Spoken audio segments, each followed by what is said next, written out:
Chapter 16: Money Management and Trading Tactics. The three elements of successful trading: price forecasting, timing, and money management. 1. Price forecasting indicates which way a market is expected to trend. It provides the answer to the basic question of whether to enter the market from the long or short side. 2. Trading tactics, or timing, determines specific entry and exit points. Because of the low margin requirements and the resulting high leverage, there isn't much room for error. 3. Money management covers the allocation of funds. It includes such areas as portfolio makeup, diversification, how much money to invest or risk in any one market, the use of stops, reward to risk ratios, what to do after periods of success or adversity. The simplest way to summarize the three different elements is that price forecasting tells the trader what to do, buy or sell, timing helps decide when to do it, and money management determines how much to commit to the trade. Money management deals with the question of survival. 1. Total invested funds should be limited to 50% of total capital. The balance is placed in treasury bills. This means that at any one time, no more than half of the trader's capital should be committed to the markets. If, for example, the size of the account is $100,000, only $50,000 would be available for trading purposes. 2. Total commitment in any one market should be limited to 10-15% of total equity. Therefore, in a $100,000 account, only $10,000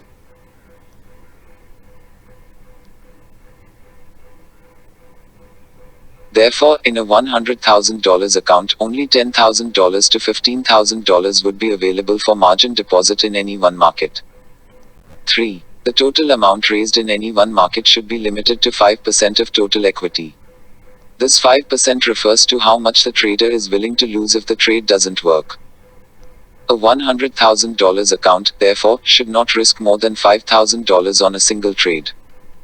4. Total margin in any market group should be limited to 20-25% of total equity. Markets within groups tend to move together. Gold and silver are part of the precious metals group and usually trend in the same direction. Putting on full positions in each market in the same group would frustrate the principle of diversification. If a trader has trading commitments in too many markets at the same time, a few profitable trades may be diluted by a larger number of losing trades. Holding long positions in 4 foreign currency markets at the same time would not be a good example of diversification, since foreign currencies usually trend in the same direction against the US dollar. Protective stops placed too close, however, may result in unwanted liquidation on short-term market swings, or noise. Protective stops placed too far away may avoid the noise factor, but will result in larger losses. The trick is to find the right middle ground. Reward to risk ratios. The best futures traders make money on only 40% of their trades. Because futures contracts require so little margin, even a slight move in the wrong direction results in forced liquidation. Trading multiple positions, trending versus trading units. One way to resolve that problem is to always trade.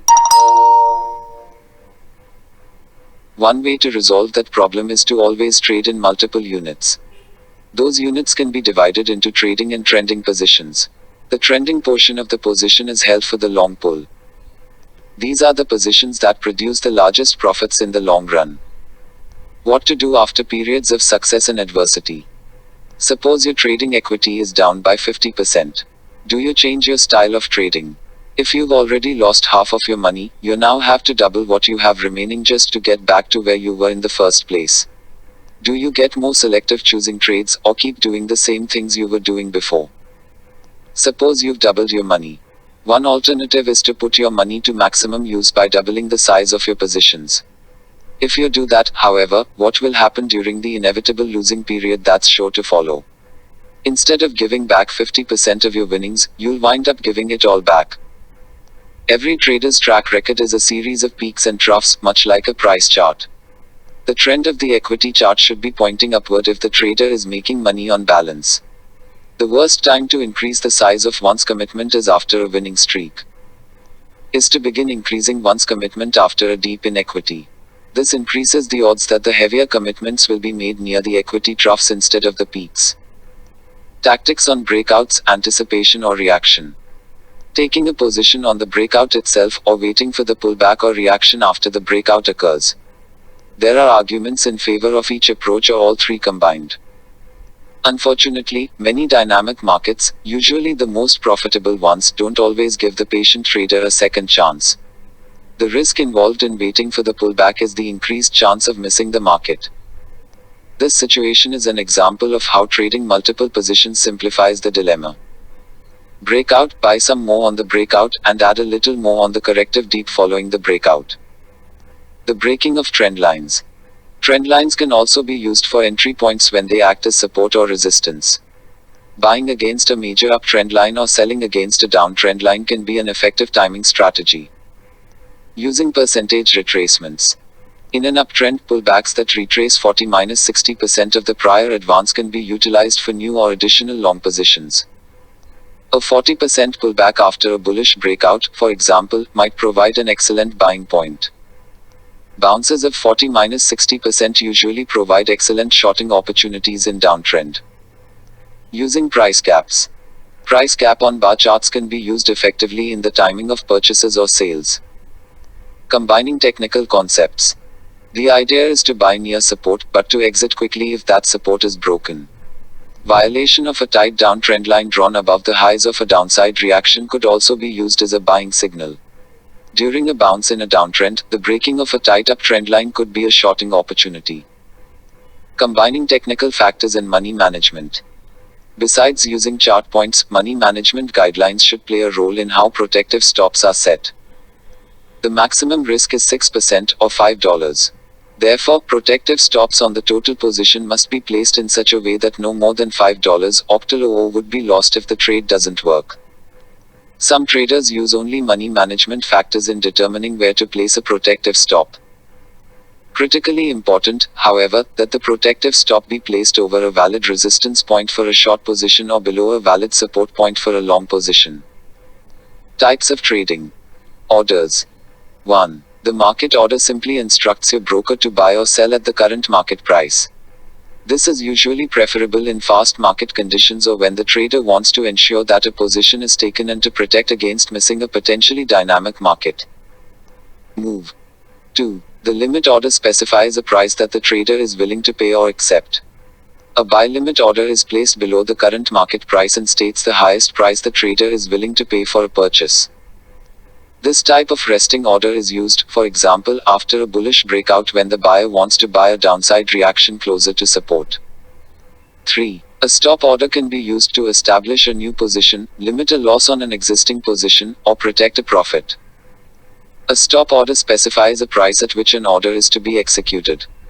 A buy stop is placed over the market and a sell stop under the market, which is the opposite of the limit order. Once the stop price is hit, the order becomes a market order and is executed at the best price possible. On a long position, a sell stop is placed below the market to limit a loss. After the market moves higher, the stop can be raised to protect the profit, a trailing stop.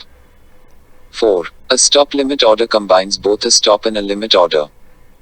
5. The market if touched MIT order is similar to a limit order, except that it becomes a market order when the limit price is touched.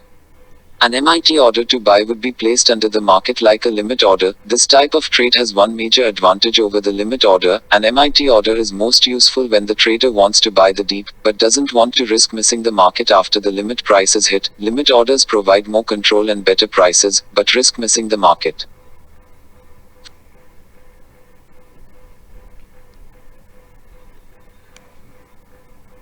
Fig. A 5-minute bar chart of an S&P 500 futures contract showing a day and a half of trading. The last 5 stochastic signals, C arrows, worked pretty well. Intraday charts are used for very short-term trading purposes. Fig. A 10-minute bar chart of a Treasury bond futures contract shows 3 days of trading. The last 2 stochastic signals show a sell just for 1 on the morning of 8/26 and then a buy signal the following morning around the same time. Fig. A 1-hour bar chart of a Deutsche Mark futures contract showing 10 trading days. 3 stochastic signals are shown, C arrows. A buy signal on 2/17 turned to a sell on 2/24 and then another buy on 2/26. Pivot points. In order to achieve earlier entry with even tighter Protective stops. Some traders try to anticipate where a market will close by the use of pivot points. Summary of money management and trading guidelines. 1. Trade in the direction of the intermediate trend. 2. In uptrends, buy the dips; in downtrend, sell bounces. 3. Let profits run, cut losses short. 4. Use protective stops to limit losses. 5. Don't trade impulsively, have a plan. 6. Plan your work and work your plan. 7. Use money management principles. 8. Diversify, but don't overdo it. 9. Employ at least a 3 to 1 reward to risk ratio. 10. When pyramiding, adding positions, follow these guidelines. A. Each successive layer should be smaller than before. B. Add only to winning positions. C. Never add to a losing position. D. Adjust protective stops to the break-even point. 11. Never meet a margin call, don't throw good money after bad. 12. Close out losing positions before the winning ones. 13. Except for very short-term trading, make decisions away from the market, preferably when the markets are closed. I pair to surds. 14. Work from the long term to the short term. 15. Use intraday charts to fine-tune entry and exit. 16. Master intraday trading before trying intraday trading. 17. Try to ignore conventional wisdom, don't take anything said in the financial media too seriously.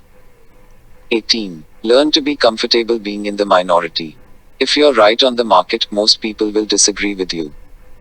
19. Technical analysis is a skill that improves with experience and study. Always be a student and keep learning. 20. Keep it simple, more complicated isn't always better. Asset allocation. The money management guidelines presented in this chapter refer mainly to futures trading. However, many of the principles included in that discussion relate to the need for proper diversification in one's investment portfolio and touches on the subject of asset allocation. Market profile. Market profile. This trading technique was developed by J. Peter Steidelmayer, a former flow trader on the Chicago Board of Trade. Mr. Steidelmayer approach has gained an enthusiastic following over the past decade, especially in the futures markets.